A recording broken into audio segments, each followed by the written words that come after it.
మనసుతో ఇయ్యలేదు. అసలు ఒక మాటలు చెప్పాలంటే ఆ కాంగ్రెస్ అభయహస్తం అనే మేనిఫెస్టో ఏదైతే ఉందో అది ఈ శతాబ్దపు అతిపెద్ద మోసం. అది ఈ శతాబ్దంలోనే అతిపెద్ద మోసం ఏదైనా ఉందంటే కాంగ్రెస్ అభయహస్తం అనే మేనిఫెస్టో. ఒక్క వర్గం కాదు, అందరినీ మోసం చేసిండు. ఖార్గే సాబ్ వచ్చి చేవెళ్ళలో చెప్పిండు 10 లక్షలు వాళ్ళు ఇస్తే 12 లక్షలు మేము ఇస్తాం, దళితులకు 18% వాటా ఇస్తాం ప్రభుత్వ కాంట్రాక్ట్లలో. ఇచ్చిర్రా? పెంచుతామన్నారు, పెన్షన్లు పెంచినరా? ఇంకెన్ని చెప్పిర్రా? ఒకటి కాదు, ఇన్నున్నాయి. ఎంతో ఇంత పెద్ద లిస్ట్ ఉంది. నేను ఫస్ట్ మహేష్ని కోరేది ఏంటంటే ఫస్ట్ మనోళ్ళకి నేర్పిను అలా మేనిఫెస్టోలా ఎస్సీ ఎస్టీ డిక్లరేషన్లా దళితులకు ఇచ్చిన మాటలు ఏంది? ఉత్త దళిత బందే కాదు. వీళ్ళెంత లంగలంటే ఏది పడుతుందో చెప్పుకుంటా మీరు నోటికి ఎంత వస్తా అంత. ఆ శ్రీధర్ బాబు అంటే ఆయన రాసిండు మేనిఫెస్టో, చైర్మన్ అయిన దాన్ని. నేను అసెంబ్లీలో ఆయన లేచినప్పుడల్లా అడుగుతా, ఏమైనా నువ్వేగా చైర్మన్, నువ్వు ఇలా బాగా నడుపుతున్నావు. ఇస్తామండి అంటాడు. ఇస్తామండి అంటే నువ్వే చెప్పినావు కదా 100 రోజులు ఇస్తా అని. 100 రోజుల్లో ఇస్తా, 6 అయినా ఇటు సూర్యుడు అటు పొడిచినా అని డైలాగులు కొట్టింటే మేం కాదు. అందుకే అడుగుతున్నాం. 100 రోజుల్లో చేయలేదు కాబట్టి 600 రోజులు అయింది కాబట్టి అడుగుతున్నాం బరాబర్. అంటే వాళ్ళకు ఉక్రోషం వస్తాను. ఇక ముఖ్యమంత్రి ఏమని అడిగి మీరు చూస్తాను. ఆయన మాటలు, ఆయన పద్ధతులు ఎవడన్నా అంటాడే ఊళ్ళల్లో ఆఖరికి పైసలు లేనోడన్నా మాట్లాడతాడు అట్లా. లోపల బనీకి పొక్కలున్న మీదికెళ్ళి మాత్రం తెల్లంగా వేసుకొని ఏం షాన్ మే ఫరక్ని అని అన్నట్టు ఉంటాం. ఎవడన్నా ముఖ్యమంత్రి నేను ఢిల్లీకి పోతున్నాను కలుపుతలేరు, చెప్పులు ఎత్తుకపోతున్నామో అని అపాయింట్మెంట్ ఇస్తలేరు, ఎవడన్నా అంటాడా? అరే ఇంత అన్యాయం మాటలు. ఇంకా ఘోరం ఏంటంటే, ఇంకా ఘోరం ఏం చేస్తారా? ఆయన గోసుక తింటారా? ఏమంటాం ఇక నన్ను గోసుక తింటారా అంటే కోసుక తింటా గొర్రెనా మేకనా లేకపోతే వాడు చికెనా? కోసుక తింటారా? నన్ను ఏం చెప్తారు మీరు అంటే నేను గద్దె మీద కూర్చున్నా, ఇప్పుడు నన్ను ఏం బిక్తారు మీరు అంటుండు. మరి ఏం బిక్తారు అంటే మరి పీకేది మనమే చూపెట్టాలి. రేపు లోకల్ బాడీ ఎలక్షన్ రానే వచ్చింది అంటే ఆయన ధీమా ఏంది? ఇప్పుడు డాక్టర్ అంబేద్కర్ గారు మన రాజ్యాంగ నిర్మాత, భారతరత్న, పాపం పెద్ద మనిషి అన్ని ఆలోచన చేసిండు, అద్భుతమైన రాజ్యాంగం రాసిండు. కానీ గిసోంటి లంగాలు ఉంటారని ఆయన కూడా ఊహించారు. గద్దెనెక్కినండి మళ్ళీ తిరిగి 5 ఏళ్ళ లోపల దించే అవకాశం లేదు. ఎక్కినానుకో కూర్చోవాలి, మళ్ళీ వాడిని దించాలని మళ్ళీ 5 ఏళ్ళు చూడాలి ఇంతదాకా. పాపం ఆయన కూడా పెద్ద మనిషి. రీకాల్ వ్యవస్థ అని పెట్టలేదు, కొన్ని దేశాలలో ఉంది రీకాల్. అంటే ఇచ్చిన మాట నెరవేర్చకపోతే మళ్ళీ వెనక పిలుచుకునే అధికారం ప్రజలకు ఉంటుంది. గట్సోంటి వస్తే ఇటువంటి లంగాలు కూడా భయపడతారు. లేకపోతే ఏంది? ఇవాళ నన్ను ఏం బిక్తారు మీరు? ఏమనంటే కేసీఆర్ మీద బట్టగాలుస్తా, వేస్తా, తెల్లారలేస్తే డైలాగులు కొడతా, కేసీఆర్ని తిడతా, ఏమేమి మాటలు ఆయన ఇంటే ఆయన నోటికి మొక్కాలి. గుడ్లు వీకి గోటిలాడుతాడు, మెడల పేగులు వేసుకుంటాడు, బట్టలు కూడా తీసి కొడతాడు. వీడు ముఖ్యమంత్రి. మళ్ళీ వానేమని తిడితే నాకు బలిపాటు. ఇదో పెద్ద కథ. మళ్ళీ వాడిని గట్టిగా ఏమన్నా అన్నా అనుకో, మా లచ్చనని అంటాడు, నువ్వు తిట్టకు సార్ అంటే. నేను తిడతలేనే వాడు చెప్పినే చెప్తున్నాను, నేను చెప్తున్నాను. ఆయన భాషలో ఆయనకు అర్థమయ్యేటట్టు చెప్తున్నా అని చెప్తున్నా. ఏం చెప్పాలి మరిగా? ఇప్పుడు కుక్క కాడుకు చెప్పు దెబ్బ. మరి ఏం చేయాలి నేను? మాకు ఇష్టం లేదు తిట్టుడు, ఆ భాష ఇష్టం లేదు, కానీ తప్పలేదు. ఎందుకంటే ఆయనకు ఇంకో భాష అర్థమైతలేదు. నిన్న కూడా కేసీఆర్ తుంగతుర్తికి, కోదాడకు, సూర్యాపేటకు చివరి మడి వరకు నీళ్ళు ఇచ్చింది కేసీఆర్ కాళేశ్వరం ద్వారా. అది ఆయనకు తెలుసు, తెలియదని కాదు. కానీ ఎంత లంగా అంటే ఈయన వచ్చినాక 2 ఏళ్ళ నుంచి నీళ్ళు లేవు. అన్నీ తెలుసు, ఇది తెలుసు, అది తెలుసు. కానీ చర్చకు వస్తావా అంటాడు. మొన్న పోయినాం చర్చకు రమ్మని, ఆడికెళ్ళి మళ్ళీ వీకెండ్ మళ్ళీ చర్చకు వస్తావా నిన్న డైలాగ్. ఏమనాలి? చర్చకు పిలిస్తేనేమో పారిపోతాడు బిరికి సన్నాసి. మళ్ళీనేమో చర్చకు వస్తావా కేసీఆర్, నాగార్జున సాగర్ కట్ట మీదకి వస్తావా? మేమన్నాం ఇక రారాబాయి మరి మేడిగడ్డ బరాజ్ మీదకి రాయిగా ఆడిడేందుకు. మంచిగా ఉంది, అది కూలిపోలే. నువ్వు కూలేశ్వరం అని నీకు నెత్తి బాగాలేక నువ్వు అంటున్నావు. కానీ నిన్నగాకమన్నా మా జగదీశ్వర్ రెడ్డి గారు వేయచ్చు మొత్తం మేడిగడ్డ బరాజ్ మీదనే కారు నడుపుకుంటా, ఒక ఇక్కడనే కుంగింది, ఒక ఈయనే నా కారు ఉంది చూడుండ్రి అనుకుంటా ఆయన ఇలా ఆడ పెడతాడు సూర్యాపేటలో. నేనేమంటున్నా అంటే ఇంత మోసం, ఇంత దగ ఒక దళితులనే కాదు, ఏ వర్గాన్ని విడిచిపెట్టకుండా అందరికీ.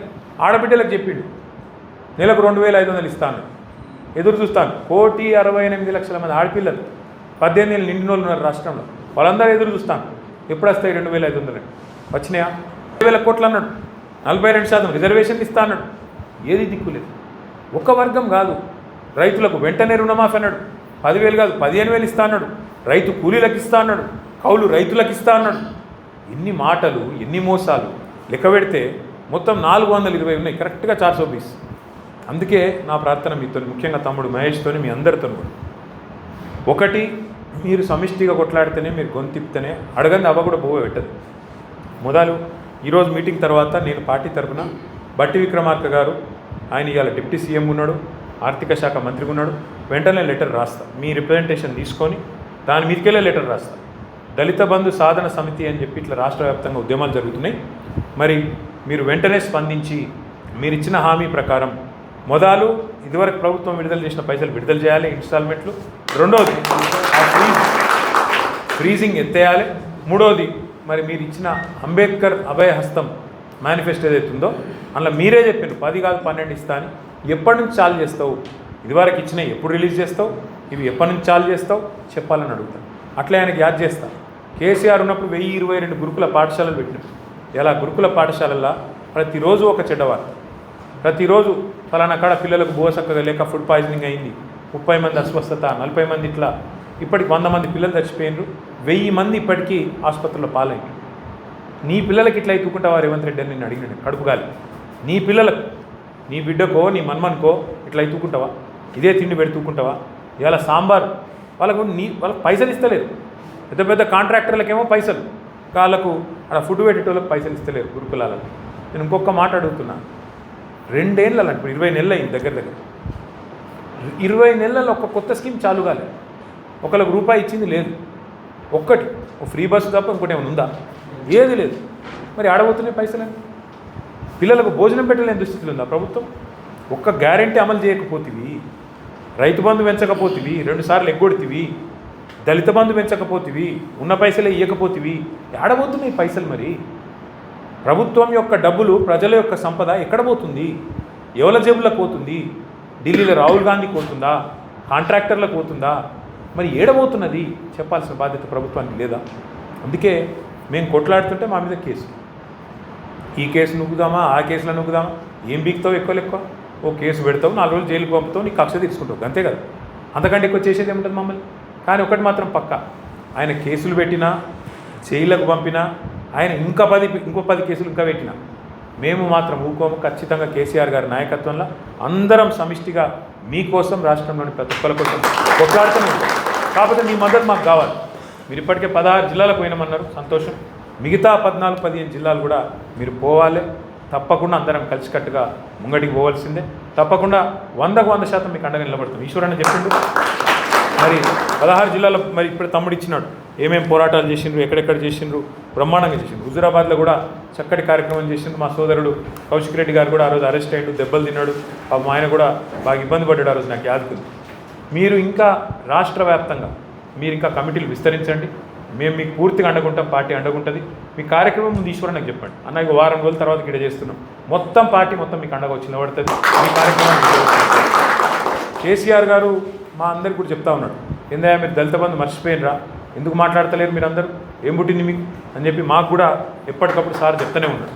మేమందరం కూడా మీకు అండగా నిలబడతాం. ఉదాహరణకు కూడా మీరు మంత్రులే చేయాలంట, వారం రోజుల ముందే చెప్పుండ్రి, మొత్తం పుట్టమలతో సహా ప్రతి కార్యకర్త ప్రతి అని చెప్పి వాళ్ళు కూడా భయపడతారు. కానీ అల్టిమేట్గా మాత్రం నేను చెప్పేది ఒకటే, ఏ ప్రభుత్వం అయినా, ఏ మంత్రి అయినా, ఏ ముఖ్యమంత్రి అయినా, ఎంత గొప్పోడైనా ప్రపంచ చరిత్ర చూస్తే మంచి మోకా ఇప్పుడు మనకు దొరికింది. లోకల్ బాడీ ఎలక్షన్ ముంగట్నే ఉన్నది. సర్పంచ్, ఎంపీటీసీ, జెడ్పీటీసీ, అట్లే కౌన్సిలర్ ఎలక్షన్లు ముంగట్నే ఉన్నాయి. నా ప్రార్థన మీతోని దళిత జాతిని తప్పకుండా జాగృతం చేయాలి, చెప్పాలి.